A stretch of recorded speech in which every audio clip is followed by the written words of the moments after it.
के निवासी जगदीश चौधरी एक पूनम व्रतधारी हैं। ये हर पूनम पर बापूजी के दर्शन करके ही अन्न जल ग्रहण करने का व्रत रखे हुए हैं। अगस्त 2013 से बापूजी जोधपुर जेल में एक झूठे आरोप के केस में हैं। लेकिन बापूजी के इस लाडले ने अपना पूनम व्रत नहीं छोड़ा। ऐसे पक्के शिष्य को दर्शन देने गुरु स्वयं आ जाते हैं। इंदौर आश्रम में 1992 में शरद पूर्णिमा महोत्सव में परम पूज्य सदगुरुदेव श्री आसाराम जी बापू से दीक्षा ग्रहण की। दीक्षा के समय मुझे इच्छा हुई थी कि मेरा भी पूनम दर्शन का व्रत चालू हो जाए। जनवरी 94 में गुजरात के लुणावाड़ा में पूनम दर्शन कार्यक्रम था और हम लोग सहयोगवशी दर्शन करने के लिए जा रहे थे। 3 साथी थे। एक ने कहा कि आज पूर्णिमा है, गुरुवार है, और यदि गुरुदेव अपन लोगों को कहते हैं कि पूनम दर्शन करने आए तो फिर क्या करेंगे। मैंने कहा यदि गुरुदेव ये कहते हैं कि पूनम दर्शन करने आए तो आज से किसी भी कीमत पर पूनम दर्शन होगा। जैसे तैसे हम रात को 10 बजे आश्रम में पहुँचे। श्री चरणों में जैसे ही मैंने सिर मत्था टेका, सिर नवाया और बैठा हुआ, तो पूज्य श्री ने एक सेवफल का प्रसाद मुझे देते हुए यही शब्द कहे, क्यों पूनम करने आए हो क्या?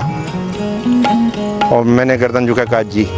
तब से आज तक गुरु कृपा से मेरी पूनम लगातार चल रही है।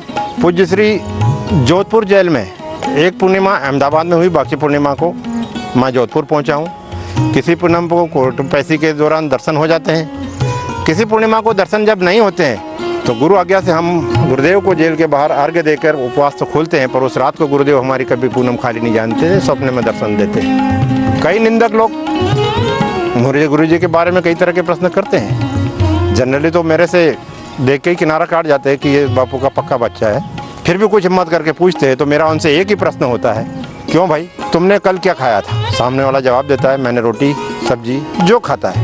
मैंने कहा पक्की बात है यही खाया था? बोले हाँ यही खाया था। मेरा उसे प्रति प्रश्न होता है कि 1000 आदमी तुम्हारे घर के आसपास माइक लेकर चिल्लाए, पेपरों में छाप दे कि तुम्हारी पत्नी ने तुम्हें पराठे नहीं खली के ऊपर ग्रीस लगा के दिए थे, मक्खन लगा के नहीं दिया था, तो क्या उसकी बातों को तुम मान लोगे? वो कहता कता भी नहीं, मैंने तो पराठे खाए थे कल। तो भैया जब तू अपने अनुभव को नहीं झुटला सकता तो मेरे गुरुदेव ने मुझे गुरु कृपा का प्रसाद दिया, उसको मैं कैसे झुटला सकता हूँ? इन लोगों के भौंकने से मैं कैसे बांध सकता हूँ? इसलिए मैं तो हर पूनम जाता हूँ, दर्शन करने के बाद ही पानी पीता हूँ और मेरा पूनम व्रत लगातार जारी है जब तक मेरा शरीर साथ देगा।